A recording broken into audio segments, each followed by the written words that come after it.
Hi, and welcome to the Language Live. Podcast about idioms. I'm Ingrid. I'm Casey. How's it going, Casey? It's great. Great to be back. Long time no chat. Yeah, we took the summer off. We did. We unintentionally took the summer off. Yeah. Yeah, I think that's how we should do it moving forward. it's not. We have a summer vacation. It's summers Got and a lot of Christmas is swimming off. to do. We'll have a European schedule for the podcast. Yeah. How I many like it. idioms are there really? I am starting to feel like there are an unlimited amount of idioms. It's fair. It's Yeah. a very fair point. Anything new and interesting you want to inform us on about your life, or? No, I just moved to this beautiful chalet. It is a lovely chalet. Thank I you. am enjoying the lake background. Yes. You live on the water now. I live on the water now. This podcast really paid off. Yeah. Well, are you excited to hear in your new chalet about an idiom? I am so excited. It's been so long since I've learned anything or used my Well, brain at all. this is from a lovely, I was traveled, whatever, not to sound like a jerk. I was traveling this summer. I was on the airplane. Well, my summer off. On one of my overseas flights, I was chatting with a man who is now listening to the podcast, and he wrote with this suggestion. So I have been thrilled to receive some suggestions from people who I probably bored to death with talking about idioms on airplanes. I'm like, So okay, thanks, guys. lady. So this one is to batten down the hatches. Oh, I have taken this down as a note to research. I have as well. Oh, it's almost my like we share gosh. notes. We don't. We don't at all, guys. We share very little information with each other. Yeah. So this is in deference to hurricane season. So I just wanted to briefly note, by the way, we're now tied for 1933 with the fourth highest number of named hurricanes in a season, Casey. Wow. And hurricane season goes until November 30th. Cool. Plenty of time. We're winning. We're winning at climate change.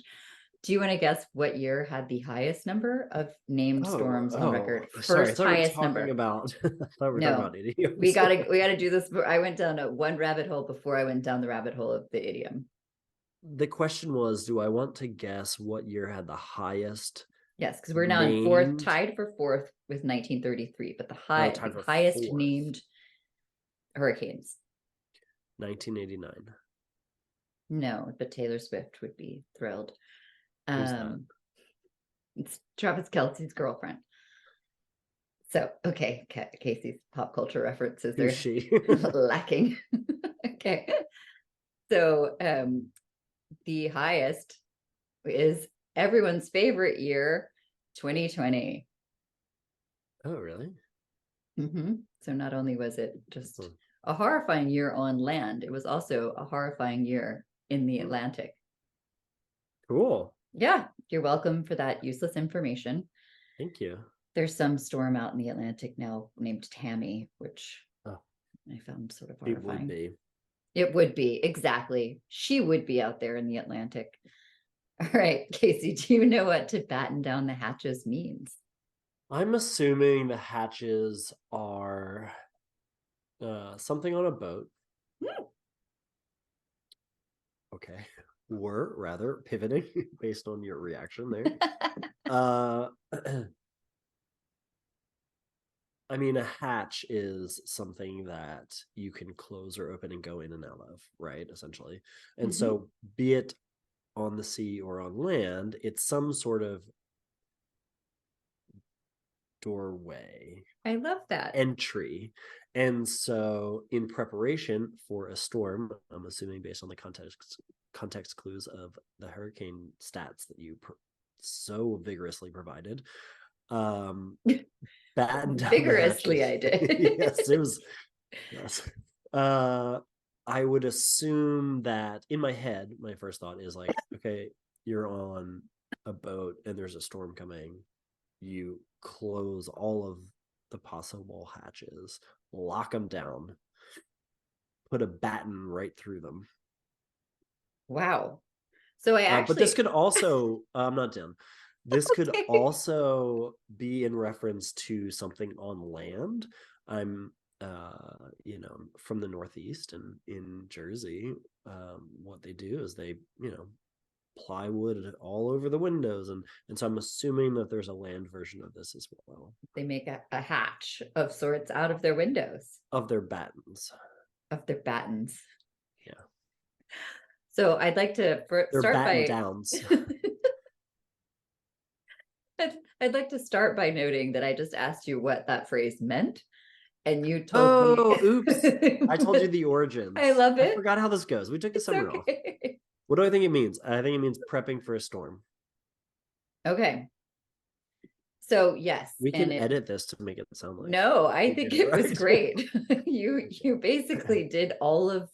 I didn't have to do any research. You answered the whole thing. Oh my God. So yes, it's can mean to literally prepare for a storm, or figuratively we can be talking about to prepare for pending trouble. So batten down the hatches. Aunt Sally's coming to town. She's always a problem. Tammy's on her way. Tammy's on her way. Tammy won. Have you seen those episodes of Parks and Rec? Those are among the finest TV ever made, are the Ron Swanson and Tammy episodes where he's with his IRL wife, Megan Mullally, who is just a darn fine actress. I agree. Go watch those if you hadn't, dear listener. So yes, you have it actually correct pretty much on both. So some examples though are: batten down the hatches, mate, swash the buckles, and prepare to board the ultimate pirate movie parody. That's from the New York Times. Yikes. And this next example is: establishments such as these have been among the first to be closed by states as they batten the hatches in preparation for an outbreak.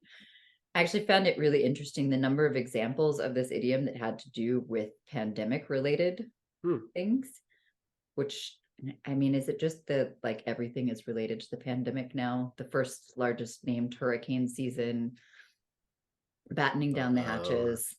You have a lot of red string behind the screen. We're yes.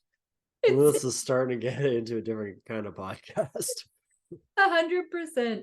My now walk-in closet is filled with red string, just going from wall to wall. Heard that. It all goes back to 2020. Yeah. Something about vaccines. I think Who knows? it is likely the event that the entire world experienced, that the entire world had to prevent to prepare for, right? I mean, most of the world had some time, but like it was universal in that way of like, okay, we all need to prep. Yeah. And so I could see it being used a lot. Yeah. For pandemic stuff. That is an excellent reasoning, Casey. And everything on the internet, all of the evidence backs up what you're saying. So you've untangled the red thread. Good job. Pack it away, Ingrid. Pack it away. All of this research comes from Grammarist and Grammar Monster. They say that to batten down the hatches is a nautical term from the early 19th century. When a ship was about to enter rough seas, the captain would order the crew to batten down the hatches. The crew would close all the hatches, doors, just like you said, on the ship's decks, and use lengths of battens, which this is. Oh my God, I just made that up. That's real? It's real. I was literally just making that up. It's another word for rods, apparently. Okay. And those would secure the hatches in closed position. So the term battening down became commonplace among sailors and was first recorded in an encyclopedia of nautical terms in 1867. Wow. Found a couple places online that thought a little bit earlier, but around 19th century, 1867 in there seems to be the most common. Cool. Does batten and baton related at all? I didn't ask the internet. Just wondering. No, you don't have to do it. No, the pressure's not on. The whole episode doesn't hinge on the answer to that question. Someone? Yes. Burglarizing your home? Who knows?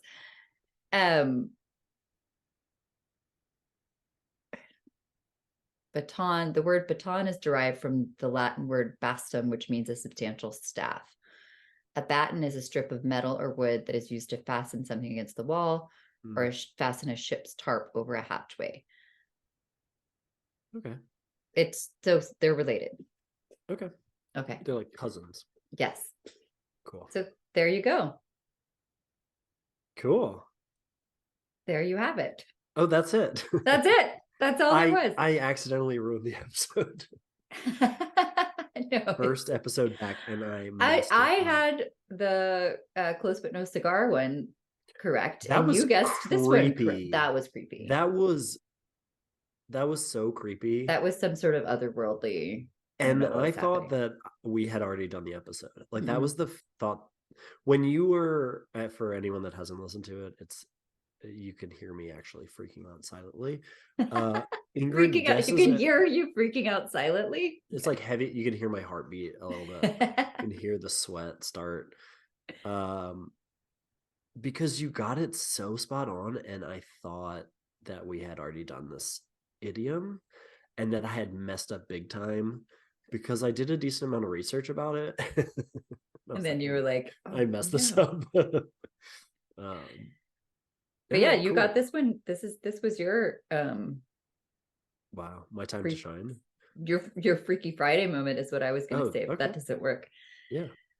So I hear you have an international idiom for us. Yeah, wait. So it's interesting to me. I'm also like, I thought it was funny that there's a thing called a batten. Yes.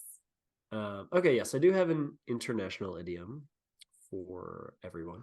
I don't have the translation of it or like the original. Okay. Language. I think that's okay. Yeah.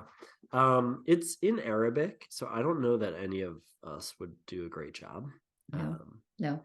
But it is to break a fast with an onion. Can you take a guess as to what that means? Something that would make your stomach hurt? I mean, no. Something to break a fast with an onion. I have no idea. Okay. Well, it is to get less than what you were expecting to get. Oh. Falling short. That makes sense. Okay. Yeah. Because you would want to be breaking fast with like some pumpkin bread. Or yeah. Okay. Real specific. Sure. Yeah. Weird. Okay. So but to break it with an onion would be pretty disgusting. You're like really hungry and you're just like, huh. And it's just an onion. Yeah. And like not even like a sweet onion. Like a red onion. Sweet onions are kind of trash. Let's just agree on this. Oh. I mean, come on. I'm sorry, I'm going through a tunnel. I can't talk. So when I was in Sweden this summer, my cousins took me to Costco. When I was traveling.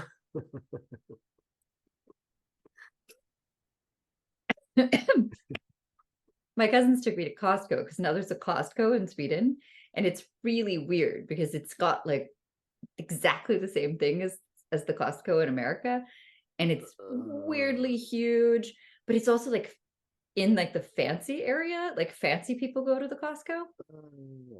That's how it starts. I know, right? And now we see how it ends. Yeah. Late stage capitalism in Sweden. Right. It was very eerie. And then crazy. Just like the same products, but the price were in kroner. So my cousin, we were there, was like, what are these sweet onions? Should I get some sweet onions? And when I grew up, we had to sell them like door to door, like, in school you have to sell like wrapping paper or kind of, did you ever do this when you were young? Sell wrapping sweet paper onions door to door? No, I never had to do that. I'm sorry. You grew up in the United States? I did. Of America. Mm-hmm. Oh, okay. I mean, it was something that we had to raise money for classes. This is why public education should be better funded, people, so that young children don't have to sell sweet onions door to door. Wow, I feel like way too much about me is being revealed here. I did not Yeah, mean. okay. I thought that that was a common thing. Yikes. Okay. So Doesn't everybody doesn't everybody sell sweet sell onions? round vegetables door to door? Hmm. Okay. Okay. So I was You like, don't like them. I just don't see their point. I was telling my cousin about it. It's like, I mean, you can either just grill them or use them how you would a regular onion. I don't understand What is a what's regular special onion? about them. Just like a white onion? Is a Yes, regular? a yellow onion.